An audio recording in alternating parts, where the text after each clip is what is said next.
Hey guys, Sean and Allison here from Spoken Garden. Hey everybody. Hey, so today we're covering 3 specific things for zinnia plant care, and they're gonna be fertilizing, cut flowers, and deadheading. You know, we're coming back to zinnias because we love zinnias, We right? love them. But we also just recently put out our zinnia plant chat, and we weren't intending to cover some of these features on there, so we're coming back to it. We had some great questions and comments about And requests. about deadheading, about cut flowers, and we thought this would be a great opportunity to help you guys out. Yep, so we're gonna answer those questions. We're gonna do our best to help you with all that, and so here we go. So guys, fertilizing. I know it can get kind of complicated, and so we're gonna simplify this, and what we've done is we've got our watering can here. It's already been filled. It's already been mixed with a liquid fertilizer that we got from Fox Farms. You can find that link down below. Super easy to mix, measure and mix, and get ready to pour out here. Basically, it's a really light fertilizer. What we're gonna do today is we're gonna fertilize our zinnias in this whole bed because we've got a lot mixed in here. But before we do that, I wanna give you a tip. Before you fertilize any of your plants, make sure that they've already been watered.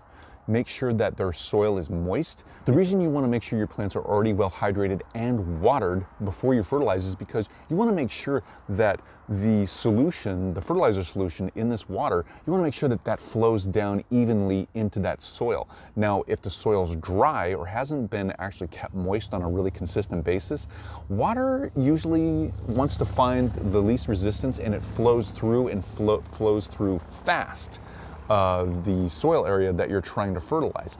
So, and if the soil's moist, it'll have more sites for the fertilizer to actually, in the soil, to bind to and be ready and be held by the soil for the plant to take up. There's a lot of different science, soil science and things going on here, but basically water your soil, water your plants, and make sure the soil around the roots is moist before you fertilize.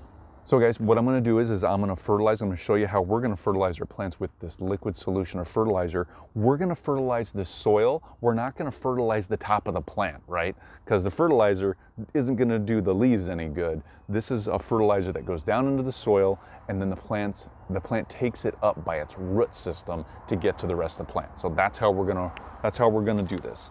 So basically, I'm gonna come in here as best I can. Oops, don't wanna do that. There we go. Get it in the soil, Sean. There we go. So I'm getting as low as I can. So guys, what we're gonna do is we're gonna move our watering can inside the area we wanna water, and then we're gonna tip it over, because as you saw, as I started fertilizing there, I started fertilizing the rock wall there, the top of the bed, and that's not gonna do anything any good. So then we'll stop, bring it back up, let it stop dripping. As you can see, guys, it's super dense in here, and we did this on purpose because this is a cut flower bed. Yep. So I'm just gonna do that some more. So guys, we got this side of it. We need to go around the other side because it's too dense to get this inside over there. So we're gonna come around this side. Now we already watered this bed yesterday, and it's still very wet. So, and again, just water your plants like you would regularly water them anyway. Get that fertilizer in there as best you can. All right, well that's it. That's empty. So there you go. So now you can use not only a liquid fertilizer, but you can also use a granulated fertilizer and put that down once, and then it'll be good for 2 months, 3 months, 6 months, depending on what you use. And that'll be great because then every time you water, that granulated fertilizer will get wet, it'll release some nutrients down into the soil, and so the plants will have that available on a regular basis too. If you do the liquid fertilizer, you have to mix it every time, and you have to put it in here, and you have to wait about a week between fertilizing. Now you can fertilize every week if you want to, but if you do that, your plants are really gonna grow. They'll be nice and healthy, but they're really gonna have a whole flush of growth. So sometimes it's good to fertilize every other week, every 2 weeks, and so it gives the plant a chance to take in that fertilizer, grow, and then develop the way it needs to develop. Okay, you guys, I'm going to talk to you about cut flowers, specifically taking cut flowers for vases, for arrangements, or whatever you want to use them for. So Sean just talked to you about fertilizing, and he showed you how to fertilize your zinnias, which leads to really healthy, productive crops of zinnias, perfect for cut flowers. Sometimes we don't always cut these in this bed because we just think they're so beautiful to look at out here. But if we do want to cut these for cut flowers, there are several things we look for specifically. So I want to give you some tips to help you if you want to go take zinnias for cut flowers. So one of the first tips to know or to be ready for is to take your cut flowers in a cooler time of day. Usually early morning is best. Like right now it's pretty early and it's very cool out, and it leads to less stress for the cut flower after you cut it, if that makes sense. If you were to take it in a hotter time of day, the flower is going to wither before you even get it inside. Which leads to the next tip. Have your receptacle, I guess you could call it, a vase or even a bucket full of cool water ready to go for your cut flowers. And also have a good pair, sharp, clean pair of either hand pruners or maybe some hand snips if they're smaller stems. All those links will be down below. I'm using Corona today. You know, Sean and I love our Corona tools, so we're always showing these. These are the best pruners, you guys. Another tip for you in taking cut flowers is related to the flowers now. So let's come on in and I'll tell you a couple more things. Okay, you guys, so what we want to do is come on into our cut flower bed. We want to look for stems that are at least 12 to 18 inches long. So for example, here's this beautiful desert sun zinnia. Ooh, yeah. And I know that that's my vase. I can always cut it later to a better size, but I'm going to look for stems that are right around 12 inches long. Usually the longer the better, but I don't know if I'm going to have that luxury because I have a lot of branching going on here. So for example, if I was to take this as a cut flower, I need to follow it all the way down to its point of attachment, which would be right there. If I wanted a longer stem, I could follow it down even further, which would make a great length, but then I'm going to sacrifice these brand new flowers coming in. If you don't care about that, go ahead and take a longer cut, you know, and then just cut all of these off. But I'm going to cut it right here. So I'm going to get in here, make a clean cut, and there you go. Okay, you guys, so we've cut our close to 12-inch stem, maybe a little over 12. So what we need to do is prep this and put it right in water because I'm holding it in my hand. It's been cut. It needs to get in the water. So looking at it, I'm going to need to cut these leaves off because you don't want this floating biomass. It'll rot and it'll actually affect the rest of the plants, your cut flowers. So probably take these off too. So I know it looks kind of goofy here. You'll have like these little parts sticking out, but that's okay. With snips, you could probably get in a little bit tighter. So our first one's ready. We're gonna stick it in there and carry on. All right, you guys, I wanna get a few more zinnias. So we're gonna take a look at what we have available. And here's a really good one. So I'm gonna find and follow it down to its point of attachment. I don't wanna cut this branch off. So I'm gonna cut it right there. So let's quickly prep it and I'll stick it in the vase. Okay, you guys, you might be wondering now that you've got a couple cut flowers, you might be wondering, are you getting the right ones? You know, how do you know which flowers to cut? So there's so many different ways to look for flowers that are ready to be cut. And here's one way that Sean and I use. If you come and look at these flowers, you can see they're just starting to sprout some yellow in the middle. Those are called stamens. These stamens here, these little yellow stamens, are the male reproductive organs. And once you start seeing those, that's a good time to take your cut flower. So that's one way to look for it. So you guys, another idea for you to look for, or something that maybe might help you, is what not to take. And if you notice all these zinnias, they're beautiful. They've been blooming for a really long time, and these don't make good cut flowers. So this is kind of a what not to take. You see that large cone in the middle there? See kind of it's raised up, and if you start looking around, you'll notice others. That means that the seeds of those plants or those flowers have actually been fertilized already, and they're gonna start withering really fast if they're not already. So like I would not take any of these here for cut flowers. They're beautiful, they've run their course, but that's not what you wanna see in arrangements. You want fresh, bright flowers that will make your arrangements look beautiful. So guys, Allison just told you how to take your cut flowers and how to harvest them. Super awesome. We're excited for you to go do that.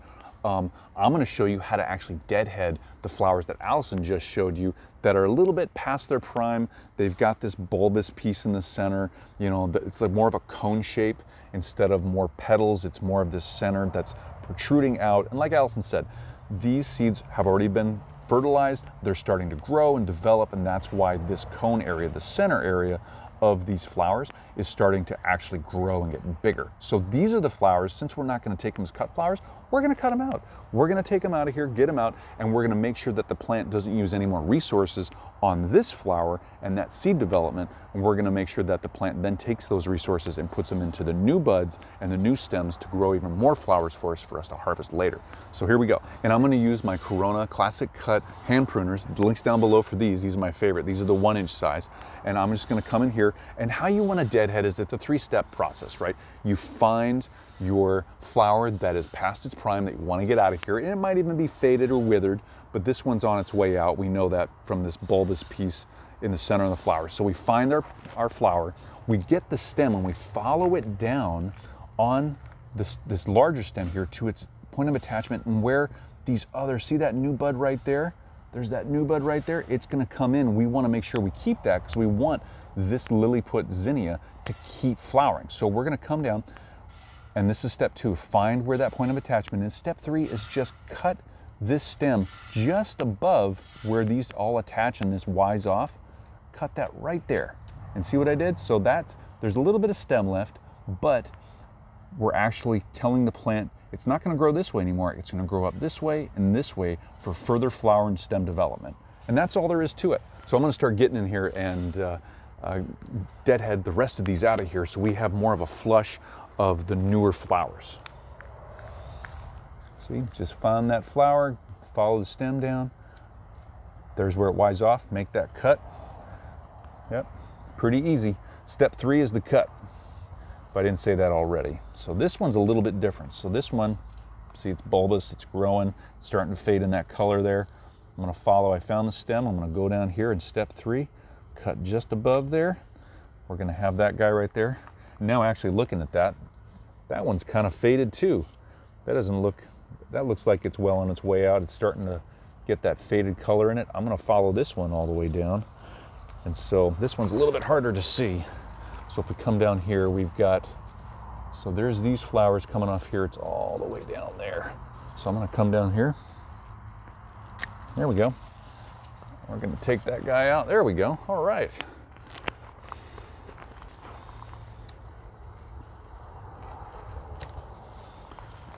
Oh yeah, it's already looking a lot better. And you guys probably notice some of these plants in here, they've got some discolored leaves down at the bottom. They've got some burnt on them. Some of that burning is from the intense sun that we've had. The discoloration, those are the older leaves, and as these plants grow up and further develop, the older leaves are gonna get discolored a little bit, and they might even start really yellowing and looking real bad, and that can be a fertilizer thing. So again, that's why we showed you how to fertilize earlier, so you can take care of those yellowing leaves and make sure that the whole plant is getting all the nutrients it needs.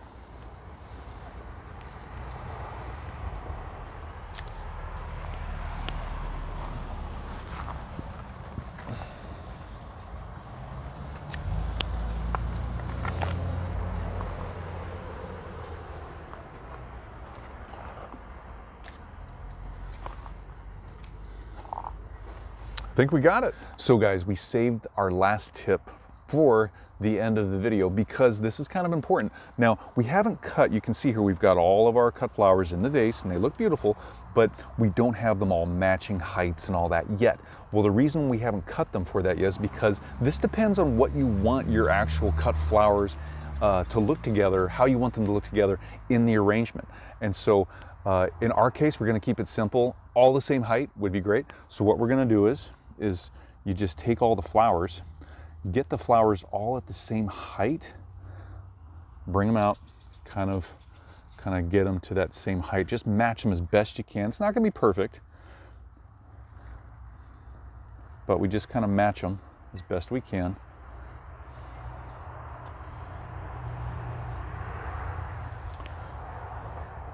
And the cosmos, yeah, we grabbed some cosmos, guys. Had to do it. We had to do it. So gingerly hold those because their stems are not as actually as sturdy as the zinnias. And we're gonna get all those stems together, and then what I'm gonna do is I'm gonna come in, and so the top is all the same, the flowers are all the same right there. To make them the same height, I'm just gonna cut them all just like that, and then we can put them all in the vase like that. And there you go. And this, you know, you might want them all the same height for this reason or because of how big the actual vase is and whatnot. It's completely up to you and what you want it to look like and how you want it to look there. Oh, it's so beautiful. I love that. But that's why we waited to the end to get those final cuts on those stems. And that's just a tip for you.